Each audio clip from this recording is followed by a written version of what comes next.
Memasuki babak middle game sama seperti memasuki hutan belantara. Jika kita tidak punya rencana, maka kita akan musnah secara perlahan.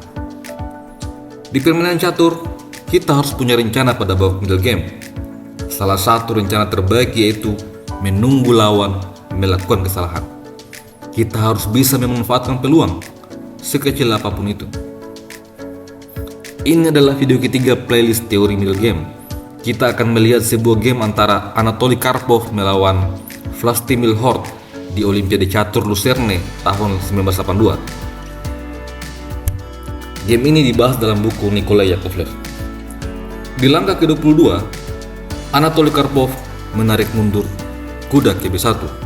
Pada posisi ini, pion B dan pion E adalah titik lemah hitam. Hitam melihat kuda B akan menuju ke C3 yang akan memberikan ancaman kepada pion. Oleh karena itu, hitam menarik mundur gajahnya. Tujuan dari hitam menarik mundur gajah adalah gajah ini dapat ditempatkan di petak A5. Karena jika kuda berani melakukan pergerakan ke C3, maka gajah ke A5 adalah sebuah pining kepada kuda. Pada posisi ini, Anatoly Karpov tidak kehabisan ide. Dia melihat peluang baru setelah langkah gajah itu. Sekarang, petak penting C5 sudah tidak terjaga. Kepergian gajah menyebabkan petak itu menjadi lemah. Karpov langsung mengambil kesempatan. Dia menginvasi petak itu dengan benteng.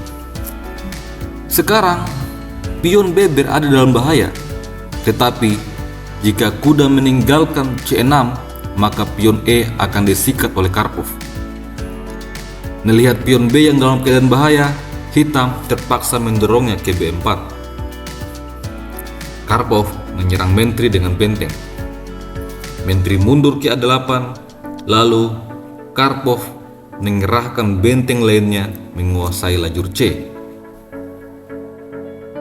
Hitam mencoba membawa gajah A5 menghubungkan kedua benteng, tetapi sekarang kuda F6 kehilangan proteksinya. Karpov mengambil inisiatif, langsung menekan kuda. Gajah G5. Pertukaran gajah dan kuda bisa merusak struktur pion hitam. Bagi pemain posisional seperti Karpov, struktur pion sangat vital peranannya. Hitam menanggapi dengan benteng C8.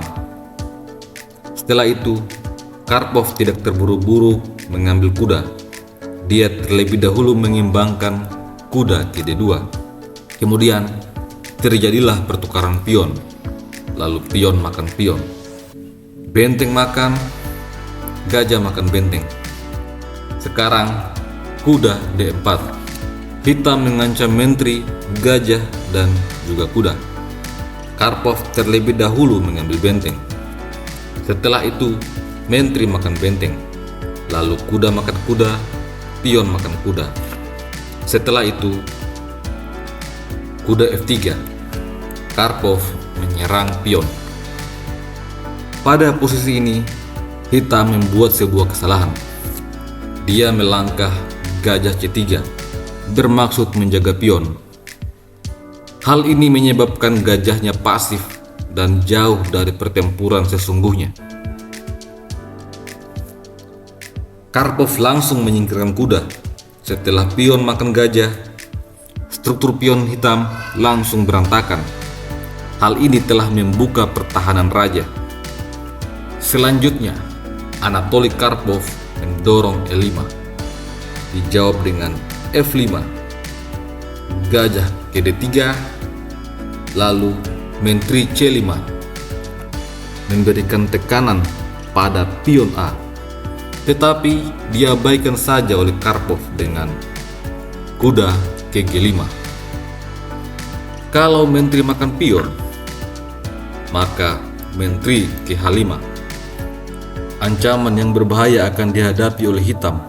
Langkah terbaik seperti gajah E6 akan dibalas dengan kuda makan gajah.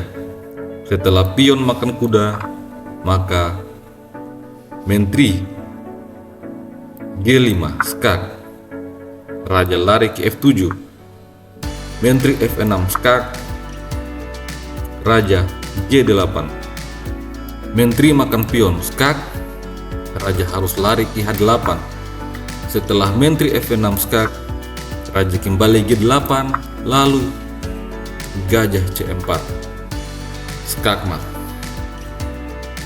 Oleh karena itu, hitam tidak berani mengambil pion. Dia menyerang kuda. Karpov membalas dengan serangan balik pada gajah. Kemudian, pion makan pion. Kuda makan pion sambil menyerang menteri. Dibalas dengan menteri mundur ke D6. Setelahnya, gajah makan pion. Hitam mencoba menyerang balik dengan D3, tetapi sekarang menteri langsung masuk ke G4. Hitam terpaksa melarikan raja ke F7. Setelah menteri G6, di sini pun hitam langsung menyerah. Langkah terbaik seperti raja E7 akan dibalas dengan menteri H7 skak. Jika gajah menutup skak, maka menteri makan gajah skak. Raja harus pindah ke E8, lalu gajah G6 adalah skakmat. Di posisi ini, langkah terbaik adalah raja pindah ke F6. Setelah itu, gajah makan pion. Kalau raja makan kuda, maka gajah C4 skak. Raja terpaksa pindah ke E5, namun menteri G7 skak. Setelah raja lari, menteri makan gajah.